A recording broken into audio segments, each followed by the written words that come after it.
10 Plus is a game focusing on building teen numbers using a 10 and some ones.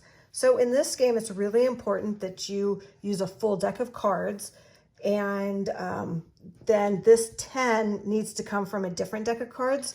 I took it from a deck that looked like this. I didn't have a full deck, and so I just borrowed the 10 out of this because I didn't want to borrow it from here. Now, if you don't have an extra deck of cards laying around, you can simply make a 10 like that. I personally like this because I like having the ability to see 10 visually. So either way is fine. Okay.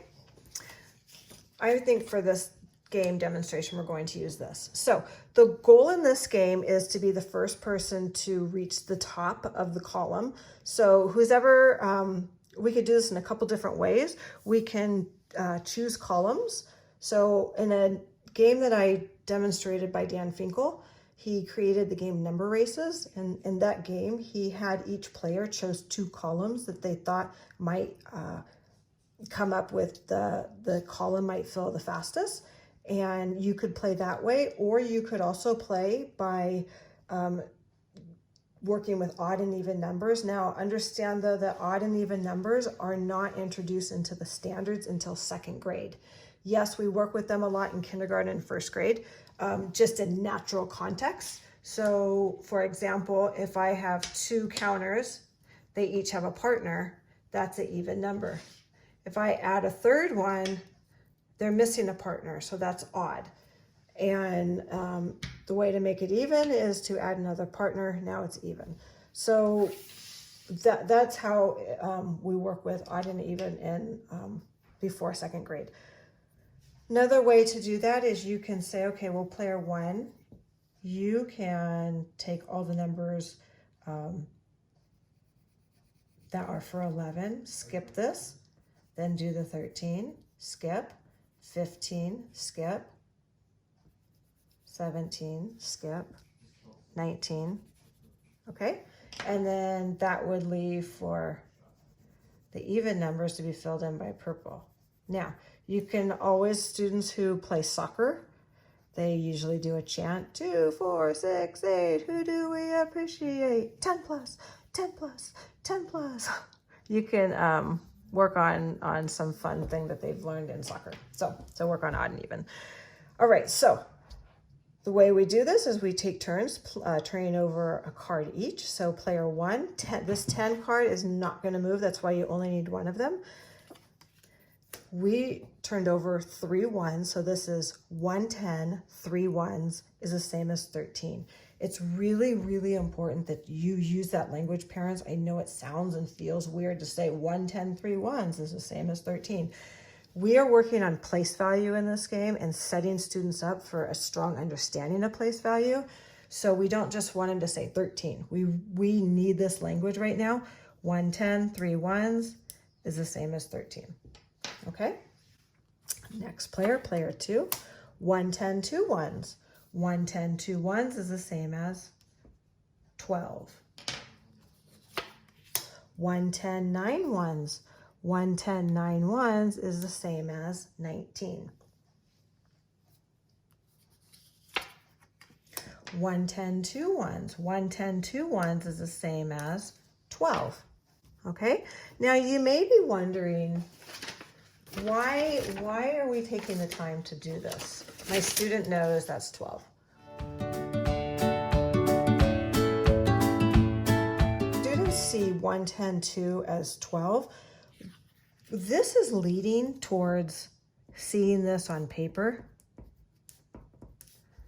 and figuring out what this answer is. I know this looks very easy and not as abstract to adults. This right here is a very abstract concept for children, just as this is. Taking this 10 with the 10 diamonds away and putting that is very abstract. This is concrete. This tells us what 10 is. We can see that 10 is a larger number than 2 just by looking at the picture. By this, we can't tell anything. We just see 2 digits as 10. And so this is very abstract, just as moving from 1 10 2 is very abstract. Now, when children see this as an algorithm, doing a basic fact, some children, when they see this, might say 10, 11, 12. Okay, that works. 10, 11, 12. That works. Yet we want to take this activity that we're doing and help push their thinking to get from this concrete to this abstract without having to result to using our fingers on this, because we have an efficient strategy. 1, 10, 2 ones, 1, 10, 2 ones is 12. Because we have that efficient strategy, we don't need to rely on our fingers for something like this. Okay, so let's go ahead and continue our game. It is player one's turn.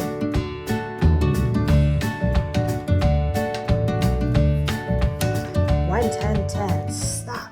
1, 10, 10 is the same as 20. 1, 10, 10 is the same as 20 because we have 1, 10, 2 10s.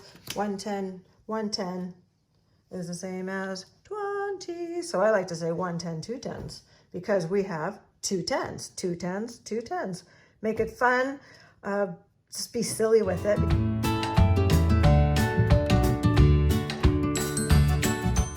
We want students to see that 110 and 110 does not equal.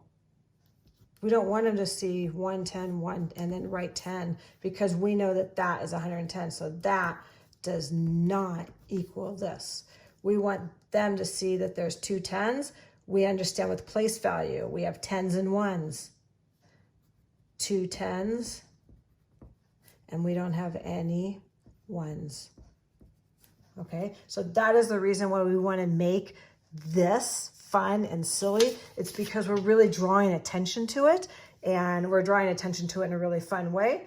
And why not, when you get this, do a little 110, 110, 210 dance. Okay, let's continue.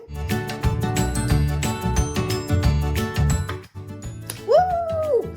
110, 110, 2 10s right off the bat. 110, 110, 2 10s. 110, 110, 2 10s.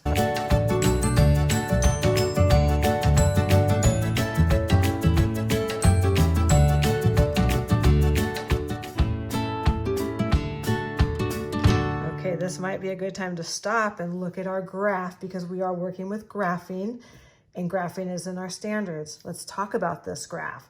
Which numbers are closest to winning? Which numbers haven't even been turned over yet?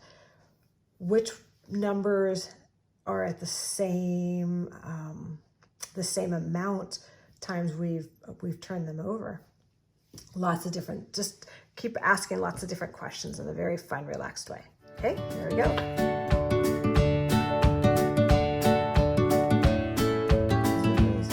15, our winner. Our winner is 15. All right, and that is how you play 10 plus. Enjoy, have fun with it. And remember, use that language. It's so, so, so important.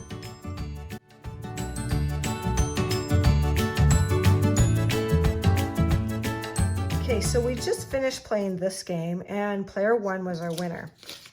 So I'm thinking, what's another way that we could change this game up a little bit and play? Instead of choosing one of these columns, who's going to be the winner, we can actually see who is the first person to fill in the last box.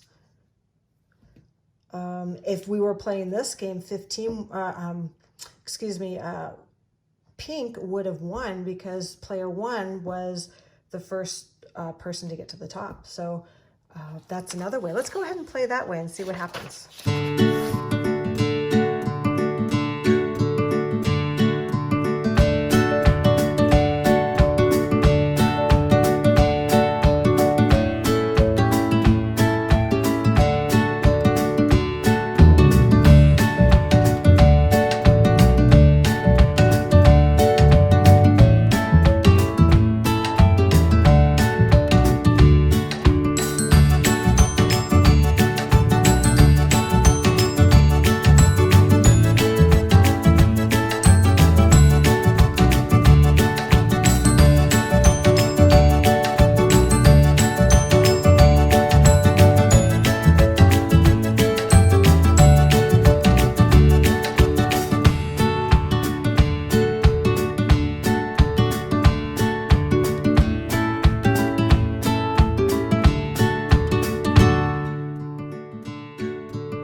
stop here and I would ask about the graph again, so you're getting that practice in a very casual way.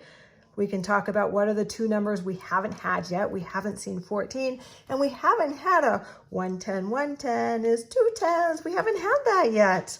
Okay, so who could win? What card would I need to turn over right now to be able to win?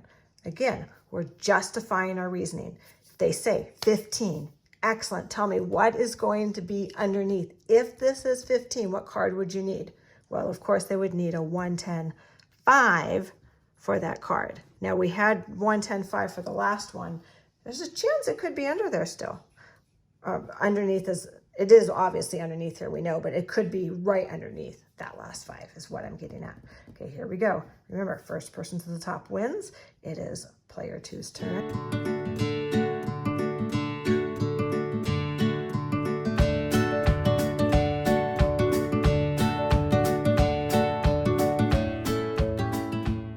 So because purple was the first person to the top, player 2 is our winner. All right, just another version of 10 plus. Enjoy, have fun. Remember, the purpose of this is to understand place value, a 10 and some ones. And we use that language. 110, 5 ones is 15. And don't forget your 110, 110 is 2 10s dance. All right, have fun. Enjoy.